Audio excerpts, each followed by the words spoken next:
Com vocês, é muito bom. As crianças podem ir para suas salas, os irmãos fiquem aqui.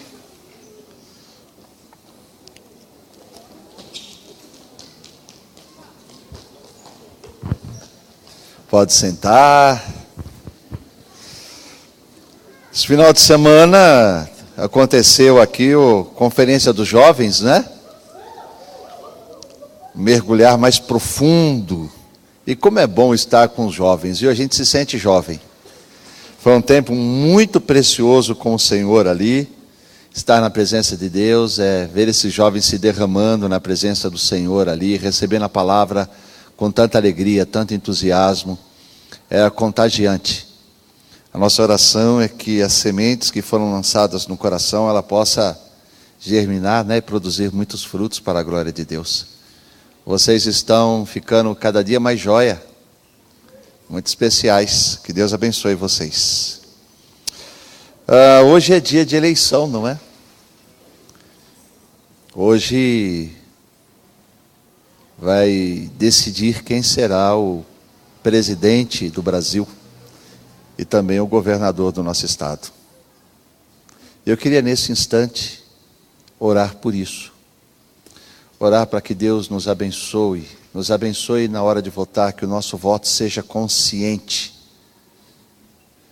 que o nosso voto reflete o temor do Senhor, que o nosso voto reflita o que de fato desejamos para o nosso país, lembrando quem somos e quais são os nossos verdadeiros objetivos, os nossos verdadeiros sonhos para a nossa nação. Eu gosto de pensar, irmãos, que Jesus ele vem em dias difíceis, talvez mais difíceis do que os nossos hoje. As condições de vida, as condições sociais nos dias em que Jesus veio, eram bem diferentes da nossa, e piores. Os pobres daqueles dias eram muito mais pobres do que os pobres dos nossos dias, do nosso Brasil.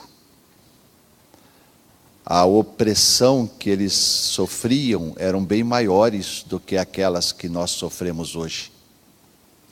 E é interessante que muitos acreditaram que Jesus seria um libertador político, e muitos investiram ou se entregaram a ele, acreditando que ele diminuiria o jugo social da nação, até dos seus próprios discípulos. Foi difícil para eles entenderem que o que Jesus veio fazer, o que realmente aliviaria, ou traria o verdadeiro alívio para a alma do ser humano, não eram condições sociais melhores, mas era a implantação do reino de Deus em cada coração. E isso que Jesus veio trazer. Foi isso que ele fez. Jesus ele não criticou o sistema. Jesus ele não se revoltou com o sistema. É interessante que Jesus ele não foi brigar com nenhum soldado porque oprimia. O pastor Júlio pregando ontem para os jovens, falando sobre a segunda milha, vocês se lembram? Quem gostaria de viver nos dias em que era imposto sobre o judeu a obrigação de caminhar a primeira milha só para servir um soldado romano? Nós não sofremos esse tipo de imposição, mas eles sofreram. Esse jugo eles tiveram que carregar, era imposto. O judeu era obrigado a se sujeitar a um soldado romano. O pastor Júlio estava explicando que naqueles dias o soldado romano chegando de viagem, chegando de uma batalha, de qualquer coisa, trazendo a sua bagagem, se ele visse um judeu, ele tinha autoridade para falar para o judeu: carregue as minhas malas por 1 milha. Quem gostaria de ser tratado desse jeito pelo simples fato de ser judeu? 1 milha? Eu não lembro. 1.600 metros. 1.600 metros. 1,5 km, pouco mais do que 1,5 km. O judeu era obrigado. Olha que interessante, irmãos, o judeu era obrigado. E Jesus foi brigar com o sistema romano porque obrigava os judeus a caminharem isso? Não foi. O que Jesus ensinou o judeu? O que Jesus ensinou o judeu? Qual que foi a instrução de Jesus? Levante uma bandeira, brigue contra o sistema, se revolte, manifeste todo. Não. O que Jesus falou? Não tem problema. Caminhe duas. Caminhe duas. Jesus algum dia incentivou um escravo a se voltar contra o seu senhor? Hã? Não. Nunca ensinou isso. Ele ensinou o escravo a se sujeitar ao seu senhor. Mas ensinou o senhor a amar o seu escravo e tratar com dignidade. Jesus, ele não interferiu no sistema. Jesus, ele interferia no coração do ser humano, produzindo no próprio coração a dignidade e o respeito pelo próximo. Simples. Jesus nem sequer se revoltou contra a pena de morte. Muito pelo contrário, ele usou o sistema da pena de morte para trazer o resgate a toda a humanidade. Foi por esse sistema de pena de morte que Jesus, então, pôde receber a culpa de todos nós. Aliás, não podemos nunca nos esquecer que a pena de morte quem instituiu foi o próprio Deus, quando disse que o salário do pecado é a morte. O salário do pecado é a morte. O que a palavra ensina sobre pena de morte é: você não quer morrer? Faça o bem. Você tem medo da espada? Quer evitar a espada sobre a sua vida? Ande corretamente, faça o que é certo. Simples. Ele mudou o comportamento, ele orientou a pessoa como deveria viver. Não criticou o sistema. Não criticou o sistema. Nós, como cristãos, nós devemos olhar bastante, bem de perto para o nosso próprio coração e pensar o que de fato buscamos. O que de fato buscamos para a nossa vida, o que de fato queremos para a nossa nação.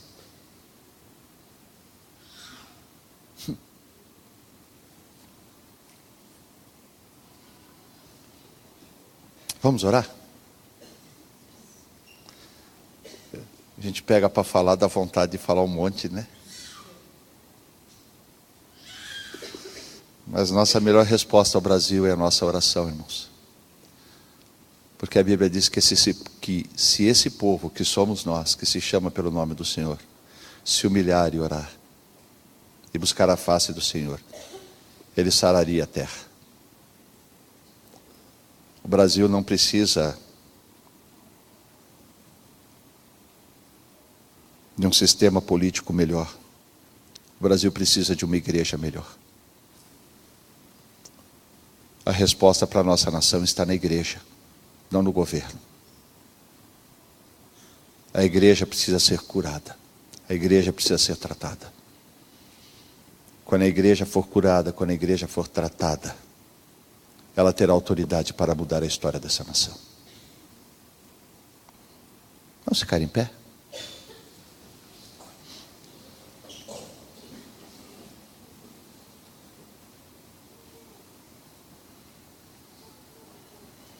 Pai, em nome do Senhor Jesus Cristo, ó Deus, nós te buscamos como igreja. E como igreja nós pedimos perdão. Perdoa a igreja brasileira, Pai. Perdoa, Senhor. Perdoa aqueles que usam o teu nome, Senhor, com descaso. Perdoe-nos, Senhor, por não darmos valor à tua palavra, por negociarmos os teus valores, por acharmos, Senhor, que algumas vantagens são mais importantes do que os teus princípios, do que os teus valores. Perdoa-nos, Deus. Perdoa a tua igreja que tem negociado a própria fé, tem negociado a própria conduta. Perdoa, Deus. Em nome de Cristo Jesus, perdoa. Trata com o coração da tua igreja, Senhor, para que esta igreja seja sem mácula, sem ruga, Senhor, para que esta igreja seja santa, para que esta igreja possa se apresentar diante do Senhor, ó Deus, e clamar na certeza de que será ouvido. Deus, trata com a tua igreja, trata com as nossas vidas, trata com a minha vida, com a vida de cada um dos meus irmãos, ó Pai. Senhor, que nunca nos esqueçamos que acima de qualquer sistema político, acima de qualquer ideologia, acima de qualquer valor, está a Tua palavra, Deus. O Teu reino, os Teus princípios, os Teus valores implantados em nós, serão refletidos, Senhor, a esta nação através da Tua igreja. Faça isso conosco, ó Deus, faça através de nós. Tenha misericórdia da Tua igreja e tenha misericórdia da Tua nação, desta nação brasileira. Pai, faça, Senhor, que o Teu nome seja exaltado e engrandecido, ó Pai. Que o ímpio, o perverso, Senhor, aquele que não teme o Teu nome, não prospere, Senhor amado. Faça, Senhor, com que somente a Tua vontade prevaleça nesta nação. Ó Deus, agora muitos já estão votando, outros ainda votarão. Até o final do dia, Senhor, saberemos quem há de ser o novo presidente desta nação. Faça-nos crer que será aquele que o Senhor escolher. Faça-nos acreditar, ó Pai, que independente de qualquer coisa, o Senhor tem um plano que às vezes, muitas vezes excede o nosso entendimento, ó Pai. Faça-nos acreditar no poder do Senhor, que tira e que põe, que abate e exalta. Faça-nos crer, ó Pai, que o Senhor tem todo o controle em Tuas mãos. Enquanto isso, tenha misericórdia da nação brasileira. Tenha misericórdia da nação brasileira, Pai. Não permita, Senhor, que zombem do Teu nome. Não permita que zombem da Tua igreja. Não permita que zombem dos Teus valores. Não permita, Deus. Nós sabemos que isso há de trazer desgraça para a nossa pátria. Há de trazer desgraça para a nossa nação. Por isso, Pai, nós oramos. Dá-nos consciência, dá-nos valores. Dá-nos uma boa medida, Senhor. E que o nosso voto, ó Pai, reflita não apenas uma ideologia, não apenas um senso de certo e errado, mas que reflita sobretudo o temor do Senhor. Faça isso, ó Deus, em nome do Teu Filho Jesus. Amém. Amém. Os irmãos podem sentar.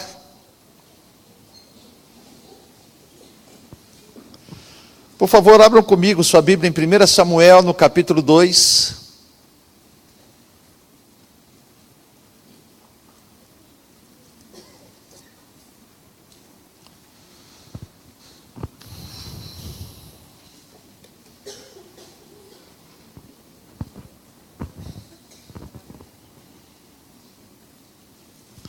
Primeira Samuel, capítulo 2, eu queria ler um versículo com os irmãos. Um versículo. Que é o 25.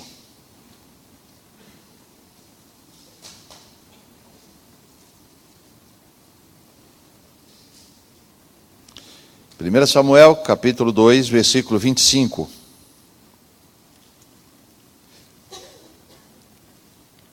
Vamos lá, posso ler? Posso ler? Tá bom. Diz assim, olha. Pecando o homem contra o próximo, Deus lhe será o árbitro. Pecando, porém, contra o Senhor, quem intercederá por ele?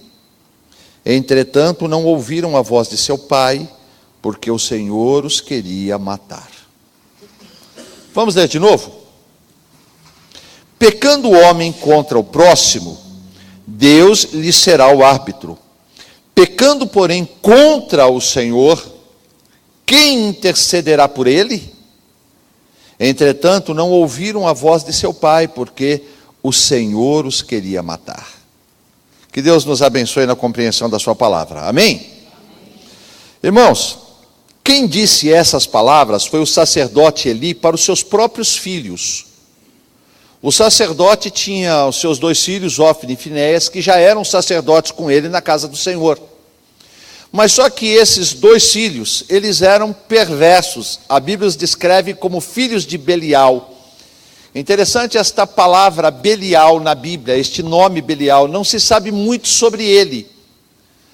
Mas é interessante como é tratado, como se fosse um personagem maligno. Belial como se fosse algo demoníaco, muito ruim. E a palavra em si, Belial, ela traz o significado de inútil, imprestável, não serve para nada. Então, quando apresentava alguém como filho de Belial, era como se fosse essa pessoa que se tornou imprestável, se tornou inútil. E assim a Bíblia descreve esses dois homens, Ófni e Finéias. Eles, no exercício do sacerdócio, eles abusavam. Eles haviam recebido da parte de Deus a promessa de viverem bem, com aquilo que Deus havia separado para eles, das ofertas que eram trazidas.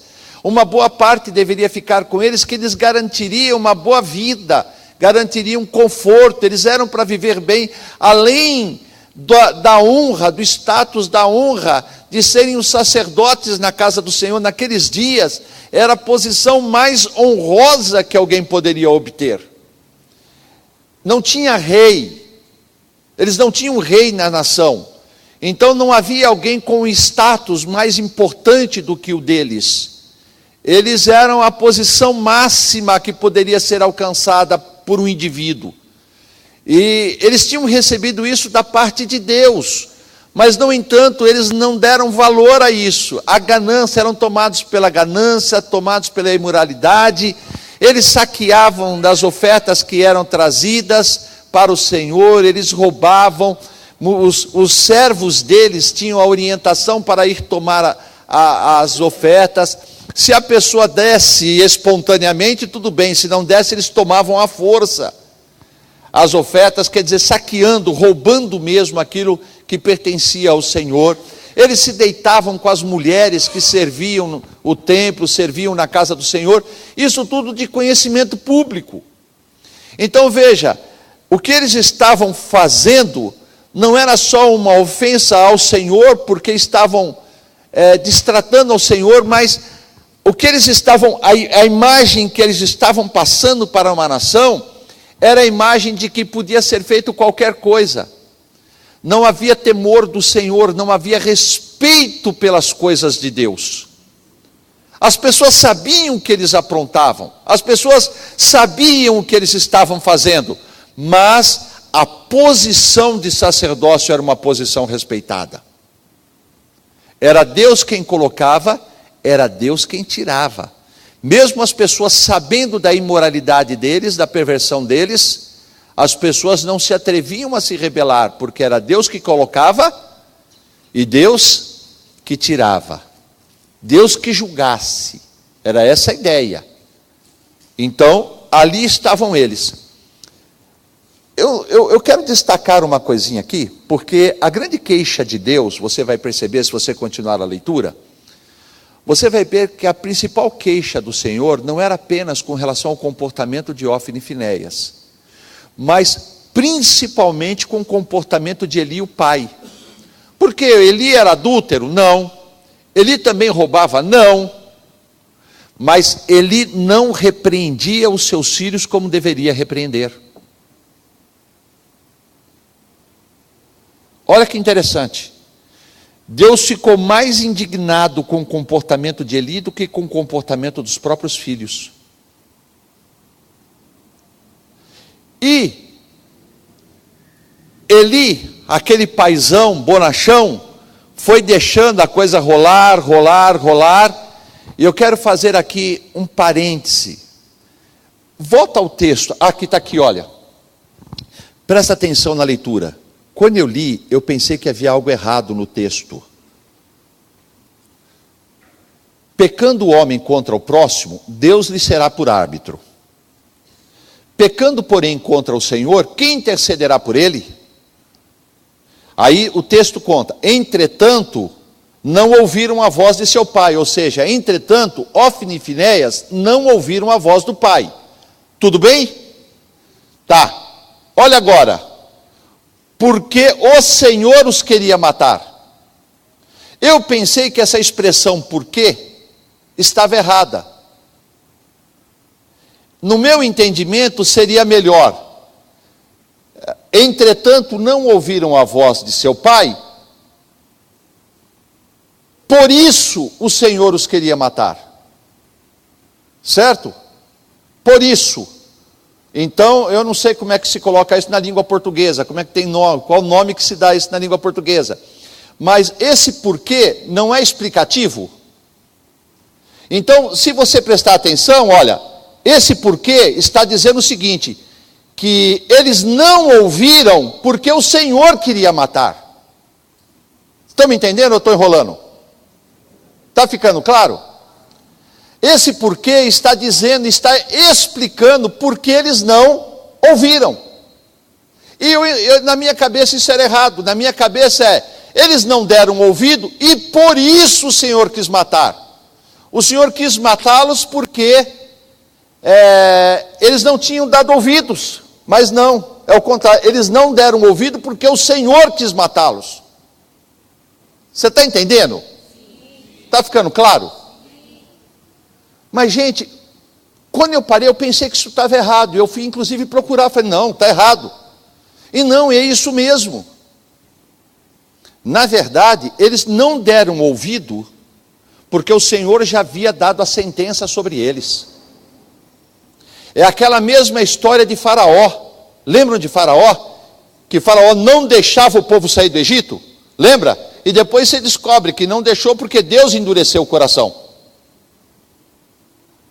Agora, por que isso está acontecendo aqui? Presta atenção. Eli demorou tanto para repreender os seus filhos. Eli demorou para tomar uma atitude que quando ele veio repreender os filhos através dessa palavra, já era tarde. Deus já havia decretado a sentença. Você entendeu?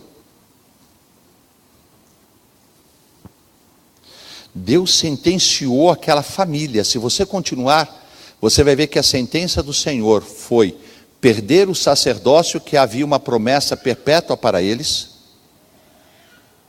e determinou a morte de todos os homens da família.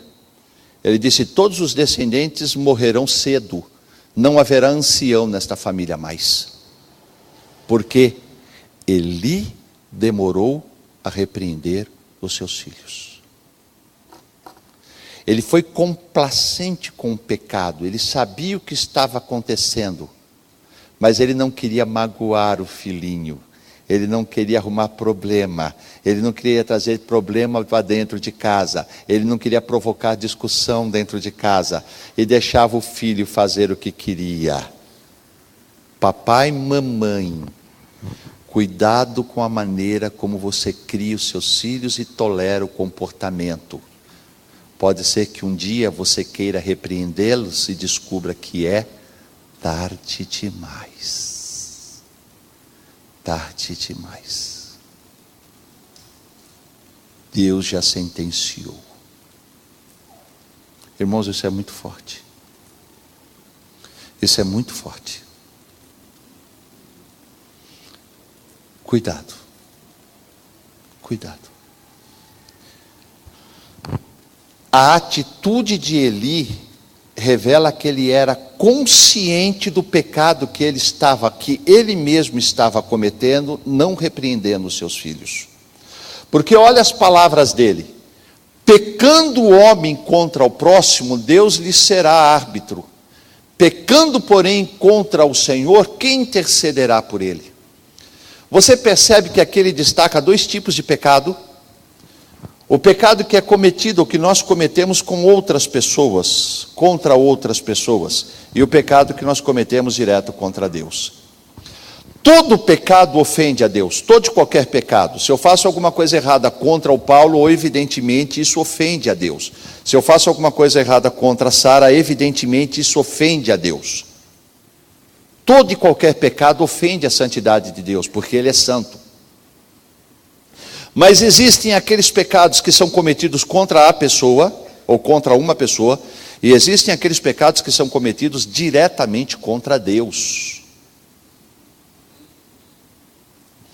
Quando o filho de Eli se deitava com uma mulher, ou que roubava as ofertas, ele estava pecando contra as pessoas? Sim, mas aquela oferta pertencia ao Senhor, então ele estava pegando aquilo que era do Senhor. Então ele pecava contra o Senhor. Quando o sacerdote Eli, que tinha em si a responsabilidade de conduzir o povo a uma vida de santidade, esse era o papel dele, mostrar a glória de Deus e a santidade de Deus para a nação de Israel. Então, quando ele deixava de repreender os seus filhos, ele estava pecando diretamente contra Deus. Então, ele foi pego nas próprias palavras dele. Porque quando você peca contra uma pessoa, quando você erra, quando você magoa, hoje pela manhã, deixa eu falar um pouquinho aqui, hoje pela manhã a gente estava lá tomando café, antes de vir para a igreja, alguns já começaram a sair da mesa, se preparar para vir para o culto, e o Tiago queria me mostrar um texto lá no telefone, lá uma mensagem que ele havia recebido. Pai, escute isso aqui, ele colocou para que eu ouvisse na mesa, e o texto foi se estendendo, não era o foco de interesse dos outros, da família, né? Então as pessoas estavam assim lá perto da pia, assim, e começaram com uma conversa lá, assim, e começou a fazer barulho de copo, de louça, e a conversa deles, e começou a atrapalhar, já não dava para ouvir o que ele estava mostrando. E assim, no momento, assim, ele indignado, ele simplesmente vira a sala assim, ô gente, faz favor, alguma coisa assim, meio áspero, estou ouvindo, meio bravo assim, né? Aí o pessoal ficou tudo murchinho assim, aí o Denis, desculpa aí, ó, não fala mais nada não, né? Deixou todo mundo murcho assim, tal, e ele colocou o negócio e eu ouvi, eu quase nem consegui mais prestar atenção no que eu estava ouvindo, né? Mas aí o povo saiu tudo murchinho, de lá da cozinha assim, acabou ficando só eu e ele, acho que a Lúcia também ficou, né? Ficou eu e ele assim, aí eu terminou, eu falei assim para ele assim, isso é jeito de falar com seus irmãos? Você fez certo? Ele, eu nem percebi, eu nem pensei, eu só queria ouvir. Ele só falou daquele jeito, a intenção não era ofender as pessoas. A intenção foi chamar a atenção das pessoas para que ele, e pior que ele está chegando aí agora. Aí, a Lúcia falou assim, aqui a gente não trata assim, os irmãos. Ele abaixou a cabeça, ficou quieto. Isso é pecar contra a pessoa, você entende? Errou, consciente ou inconsciente, com ou sem intenção, mas ele errou na maneira que foi tratar as pessoas. Isso é errar contra as pessoas. Pecar contra o próximo. Está entendendo? Pecar contra o próximo. Neste caso, Deus lhe será o árbitro. Deus lhe será o juiz.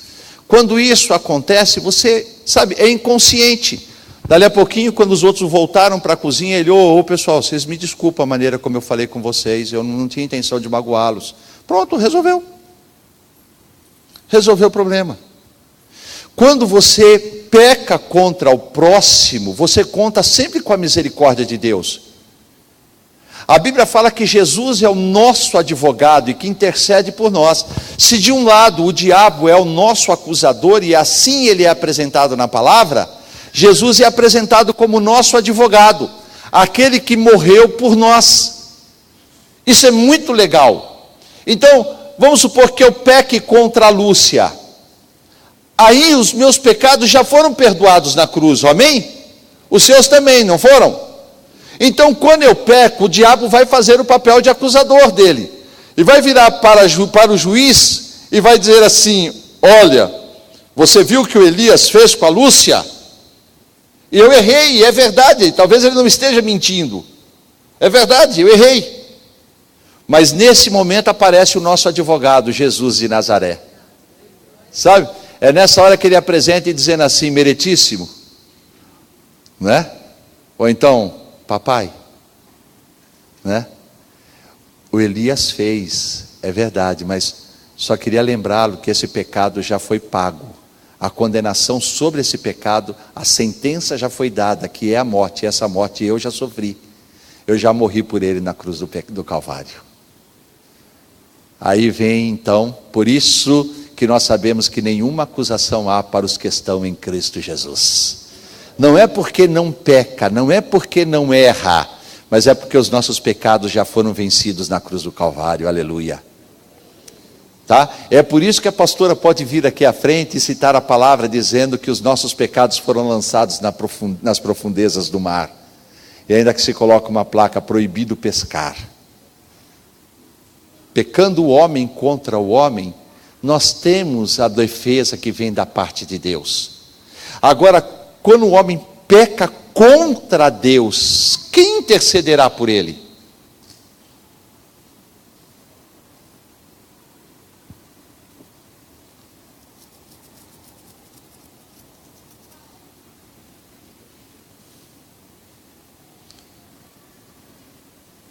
É burrice o cliente que esconde informação do seu próprio advogado. É burrice o cliente que não paga o próprio advogado. É burrice o cliente que fala mal do próprio advogado. É burrice. Porque quem vai defendê-lo? É o advogado. Se você se queima com aquele que tem a responsabilidade de te defender, quem vai te defender contra o seu próprio advogado? Não faz sentido. Se você precisa de um aliado numa causa, é do seu advogado. Você vai abrir questão contra ele? Isso não é esperteza, isso não é uma atitude esperta. E é a mesma coisa com Deus. Agora, o problema, irmãos, que muitas vezes nós valorizamos muito mais as pessoas e tomamos muito mais cuidado, damos muito mais respeito a pessoas do que ao próprio Deus.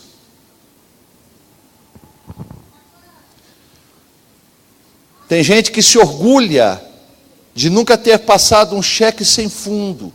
Tem gente que se orgulha de nunca ter ficado devendo nada a ninguém, mas sonega o próprio dízimo. Tem gente que se orgulha de não dever aos homens, mas paga aos homens com o próprio dízimo. Qualquer um sabe que dízimo vem da décima parte. Por isso chama dízimo. O dízimo não é um valor qualquer, o dízimo é a 10ª parte. Você concorda? E a Bíblia é clara, se a pessoa tem consciência, se a pessoa não sabe é uma coisa, mas se a pessoa entende que dízimo é a 10ª parte, então ele sabe que a 10ª parte daquilo que ele ganhou, ou do que Deus deu a ele, deve ser devolvido ao Senhor. Quanto? A 10ª parte. De quem é? É do Senhor. Pertence ao Senhor. É por isso que Malaquias fala que alguns roubavam a Deus. Você entende? Roubará o homem ao Senhor? Essa era a pergunta que o povo estava levantando. E Deus estava esboçando a sua queixa exatamente por isso. Roubará o homem a Deus? Sim. Mas no que nós temos roubado? Nos dízimos e nas ofertas. Então é muito provável que às vezes uma pessoa, ela pode tratar um outro com extremo respeito. Não, eu peguei com Paulo, eu vou devolver, porque eu não posso deixar o Paulo na mão. Olha o respeito que tem com o Paulo. Mas quando chega na hora de honrar ao Senhor com aquilo que Ele merece, com aquilo que é dele, a pessoa falta. Então ele honra mais o Paulo do que a Deus. A questão é que se ele falhasse com o Paulo, Deus o ajudaria. Mas ele falhando com o próprio Deus, quem vai ajudá-lo? E muitas vezes nas nossas atitudes nós demonstramos que nós honramos muito mais aos homens do que a Deus. Existem pessoas que se orgulham em dizer que nunca chegaram atrasado no trabalho. Eu gosto de chegar no trabalho meia hora antes. No meu trabalho. Mas e com Deus? Com Deus chega meia hora depois no culto?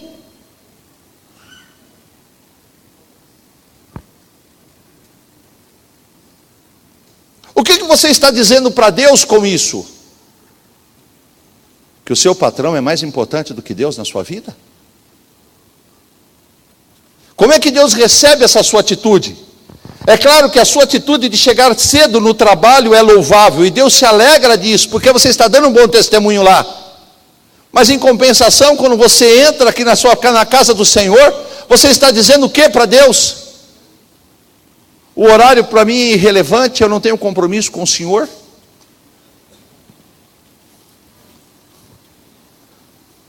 Você sabe que nós tínhamos na nossa igreja uma pessoa, o culto começava às 6, ela chegava sempre em torno das 6:30, sempre em torno das 6:30 era o horário dela. Um dia, conversando com ela a respeito disso, ela justificou: eu não faço muita questão, porque essa primeira meia hora é o tempo do louvor mesmo, né? Então eu gosto mesmo de ir no culto para receber a palavra. Presta atenção no que a pessoa disse, porque o louvor é aquilo que se oferece a Deus. Amém? O louvor é aquilo que você expressa quando você expressa a sua gratidão, quando você expressa a sua adoração. A palavra, esse momento, é aquilo que você está recebendo da parte de Deus, certo? Nós não estamos oferecendo, nós estamos recebendo. O culto, ele é basicamente dividido em duas partes, não sei se você já notou isso. O culto, ele tem uma parte que... Três partes? Não. O culto, ele é basicamente dividido em duas partes. Uma parte é aquela que você oferece a Deus, os seus louvores e as suas ofertas, seus dízimos. É aquilo que você está oferecendo para Deus. A segunda parte é aquilo que Deus oferece para você, que é a revelação da palavra e que são as bênçãos vindas por ela. Basicamente isso. Quando uma pessoa então diz assim: eu vou depois que passou o louvor, ou não se importa com aquilo pelo tempo do louvor que é oferecido a Deus, o que a pessoa está dizendo para Deus? Eu só quero receber, não tenho nada para te dar não, viu? Você percebe? É isso que você está comunicando para Deus. E ao passar essa ideia para Deus, você está dizendo o que para Ele? Eu não te respeito tanto. Se eu marcar um compromisso de almoçar com você ao meio-dia, eu estarei lá ao meio-dia para almoçar com você. Mas e com Deus? E nestas atitudes, a gente vai dizendo para Deus o quanto Ele é importante para nós, ou o quanto Ele não é importante para nós.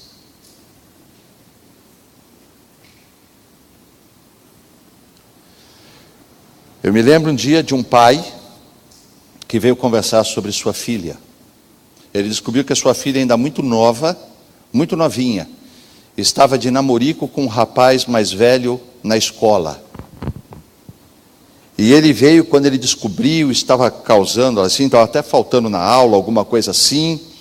E ele veio lá e disse que eles vieram assim tão contentes que eles chamaram a filha para ter uma conversa. Até aí legal.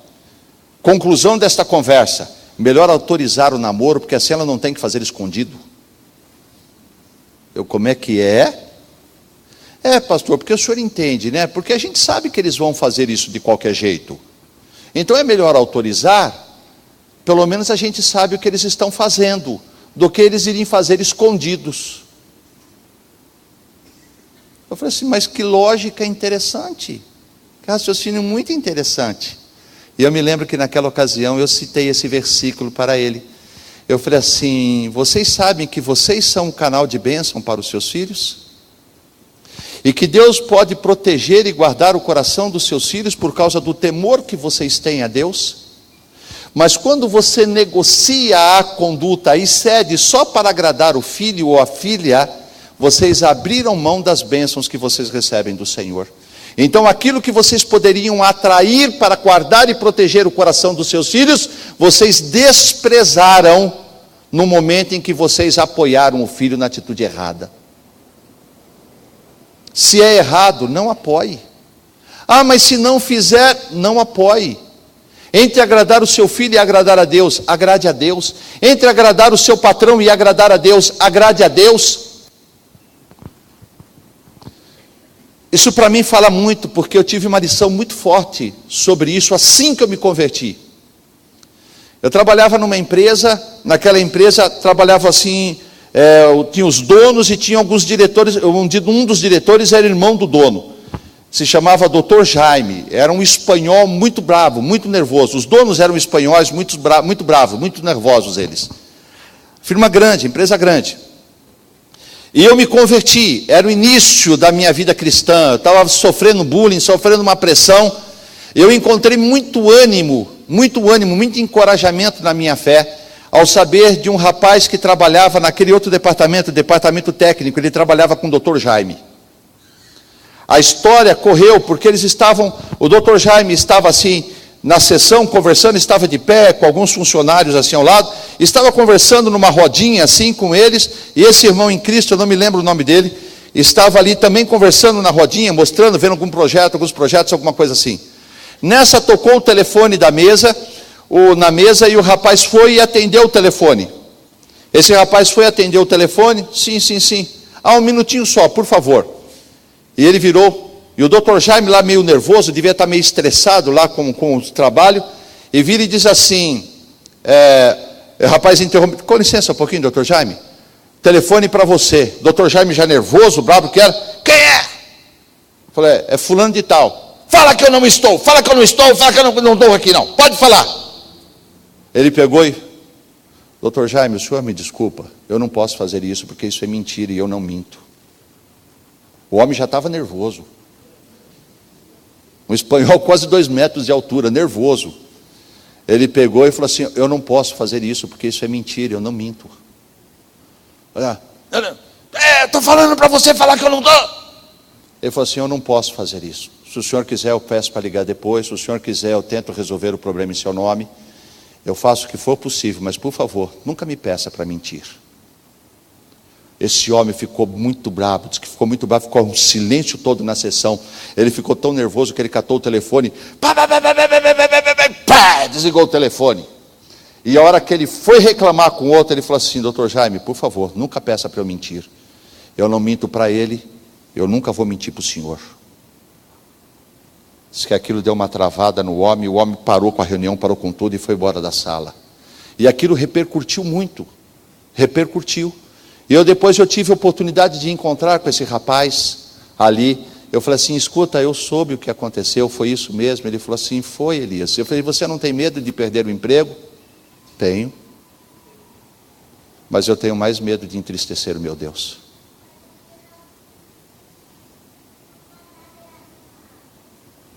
E eu recebi. E aquilo trouxe um impacto muito grande na minha vida, porque eu trabalhava no departamento comercial, departamento de vendas. E o meu serviço meu principal serviço, na verdade, era conservar os pedidos, não deixar que os clientes cancelassem. Lá eles tinham uma política de venda que era muito interessante. Eu me lembro de uma ocasião que eles foram num concorrente, eles compraram a máquina do concorrente, eles vieram, desmontaram a máquina, pintaram a máquina com as cores nossa, montaram de novo, era só a carcaça. Os miolos eles mandaram para fundição, para fundir as peças, para começar a reproduzir uma máquina igual àquela. E eles simplesmente tiraram uma foto da máquina com as nossas cores, fizeram o catálogo da máquina, colocaram na mão dos vendedores e mandaram os vendedores vender. Só que não tinha nada pronto, não tinha máquina para ser entregue. E o meu serviço era não deixar cancelar. E eu acreditava mesmo que eu só seria competente naquilo se eu mentisse. Então eu mentia. A mãe do técnico morreu, a fundição pegou fogo, o ônibus quebrou, o bar estava cheio. Eu passava o dia mentindo, para conservar os pedidos. Esse era o meu serviço, conservar os pedidos. Não deixar que cancelasse. E eu fazia até que bem isso, não é? Eu fazia até que bem isso, não cancelava os pedidos. E quando veio essa palavra, você não tem medo de perder o emprego? Tenho. Mas eu tenho mais medo de entristecer o meu Deus. Aquilo me ajudou a tomar uma decisão, eu era novo na fé. Eu disse, eu não vou mentir mais. E eu parei de mentir.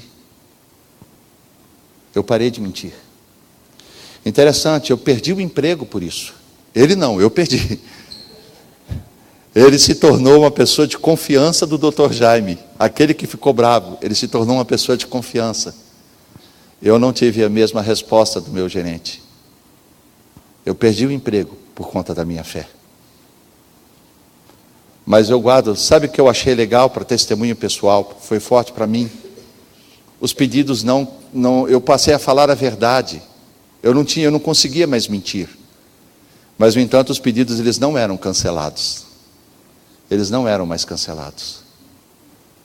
Mesmo assim, mesmo falando a verdade, eu não perdi os pedidos. Deus estava honrando nesse sentido.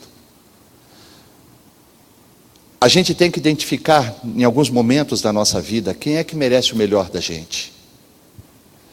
Existem esposas que dão ótimos testemunhos dos seus maridos. Marido, para ela, ele é fantástico, ele é sensacional, ele é um excelente marido. Não existe marido melhor do que o meu. Para a esposa, ele é ótimo. Qual o testemunho que Deus está dando dele, como servo do Senhor? Existem pais que são excelentes para os filhos estão falando maravilhas do pai. O melhor paizão, a melhor mãezona do mundo. Mas qual o testemunho que Deus está dando destes pais como servos do Senhor? Talvez a gente valorize, devemos valorizar as pessoas, devemos honrar as pessoas, devemos respeitar as pessoas, devemos respeitar os compromissos que assumimos com as pessoas. Mas e com Deus? E com Deus?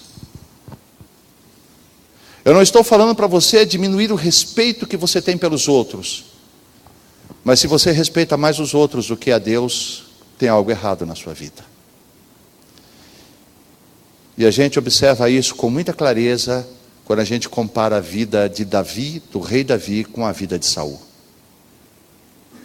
Se você tomar um cuidado de fazer uma lista dos pecados que Saul cometeu, leia a história bíblica que conta do rei Saul, e você comece a anotar, faça uma relação dos pecados e dos erros cometidos pelo rei Saul. E depois você faça em paralelo, para comparar, faça a relação dos pecados cometidos por Davi. E você vai ver que a de Saul, a de Davi, os pecados de Davi foram muito maiores do que os pecados de Saul, tanto numericamente e até talvez em qualidade de pecado. Davi fez algumas coisas que aos nossos olhos seriam absurdas. É claro que não é uma apologia ou desrespeito às pessoas, mas enquanto os soldados, Davi chegou ao absurdo de, enquanto os seus soldados estavam em batalha, ele foi e se deitou, tomou para si a mulher de um dos seus soldados, praticando adultério. Para consertar a história, porque havia a possibilidade da mulher ficar grávida, para consertar a história, ele manda trazer o marido dela, dá entre aspas, uma folga, uma licença na batalha, para que o marido então pudesse ir para casa e se deitar com a esposa. Caso ela ficasse grávida, para todos os efeitos, o filho seria do próprio marido. Olha a trama que ele foi arquitetando. E para a vergonha ainda maior dele, o homem não teve coragem de se deitar com a própria esposa, porque os seus soldados estavam em batalha. Ele dormiu do lado de fora da casa. Mas escuta, você não vai lá para a tua casa, não vai dormir com a sua esposa? Não. Como eu poderia aceitar ter uma noite de prazer, sabendo que os soldados, os meus colegas, estão lá na batalha entregando as próprias vidas? Eu não teria coragem de fazer uma coisa dessa com eles. Ai! E agora, como é que eu conserto essa história? Faz assim, pega esse soldado e manda ele de volta para a batalha, mas coloca ele na frente de todo mundo, põe ele o primeiro da fila, e manda essa turma enfrentar os inimigos. Assim o primeiro que vai levar o chumbo é ele. Em outras palavras, mande-o na batalha para morrer, porque assim a mulher fica viúva. Ficando viúva, eu posso ficar com ela, porque agora ela é viúva, já não é mais adultério. Olha que história legal. Olha que história legal. Para qualquer um é a história de um crápula. Qualquer um desejaria a morte de um cidadão desse. Saul nunca fez isso. Mas é interessante, ele era amigo de Deus. Mas como é que Deus suporta uma coisa dessa? Não, Deus nunca suportou uma coisa dessa. A santidade dele não permitiria. Tanto é que a sentença veio, e Davi sofreu muito por isso. Davi sofreu muito. Só que havia algo em Davi que não havia em Saul. Era o amor ao Senhor. E Davi não media esforços para agradar a Deus. Davi fazia tudo o seu alcance para agradar a Deus. Ele não pegava uma oferta de graça. Se você desse alguma coisa para ele, ele não iria entregar a Deus aquilo, porque aquilo não custou nada para ele, porque ele queria dar o melhor de si para Deus. E tudo que ele fazia para Deus tinha que ser importante para ele primeiramente. E com essas atitudes de retribuição, de gratidão, de amor, ele demonstrava para Deus o quanto ele amava ao Senhor. O quanto ele amava ao Senhor. Você está entendendo o que eu estou falando?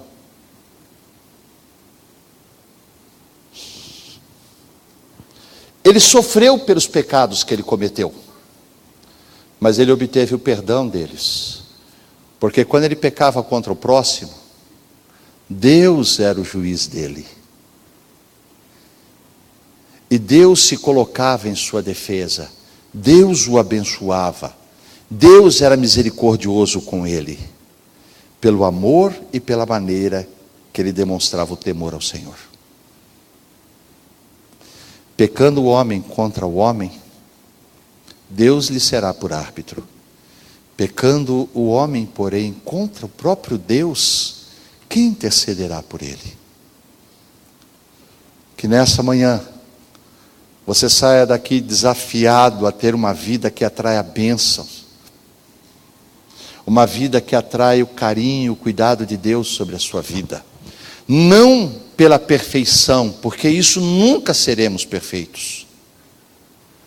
Ter essa consciência de que você não vai alcançar a perfeição, mas mesmo sendo imperfeito, você pode fazer a escolha de honrar ao Senhor. Quando Deus deixou os 10 mandamentos, que eram os primeiros de uma grande série de mais de 600 mandamentos. Você sabe que nos mandamentos, nos 10 mandamentos, Deus trata do relacionamento com Ele, do relacionamento com a família e do relacionamento com o próximo. Você enxerga isso? Amarás o Senhor teu Deus, honra teu pai e tua mãe, e não cobiçarás nada do teu próximo. Não matarás, não roubarás. Os mandamentos, eles tinham esse objetivo de definir um relacionamento com Deus e definir um relacionamento com o próximo. Sempre foi sonho de Deus que os nossos relacionamentos com os próximos fossem num nível de respeito, num nível de honra, num nível de confiança. Deus sempre sonhou com isso. Mas o primeiro mandamento, o mais importante, é amarás o Senhor teu Deus de todo o teu coração. Esse era o mais importante. O desafio de Deus para a sua vida, para a minha vida, é que o nosso melhor, o seu melhor, o meu melhor, não seja para a sua esposa, embora Ele queira que você a trate da melhor maneira. O seu melhor não vai para a esposa, o seu melhor não vai para os filhos, o seu melhor não vai para o seu patrão, o seu melhor tem que ir para Ele. Porque somente entregando o seu melhor a Ele é que você pode dizer para Ele: o Senhor é aquele que eu mais amo nesta vida. E é por demonstrar esse amor a Ele, é que você vai garantir a bênção sobre a sua casa, que você vai garantir a bênção sobre os seus negócios, que você vai garantir a bênção sobre o seu trabalho. Honrando o seu patrão mais do que a Deus, você não garante bênção. Tudo que você vai receber, talvez seja o reconhecimento do seu patrão, não o reconhecimento de Deus. Mas se você honrar o Senhor acima de tudo, acima de todos, Deus pode honrar você no trabalho, porque é Ele que move o coração dos reis. Eu queria deixar essa palavra para você nessa manhã. Pecando o homem contra o homem, Deus lhe será por árbitro. Mas pecando o homem contra Deus, quem intercederá por ele? Será aquele que você tem buscado a intercessão? Será que aquele a quem você tem recorrido nas suas horas de angústia e de dor, será que é esse que tem recebido de você o melhor? Nós ficar em pé, vamos orar?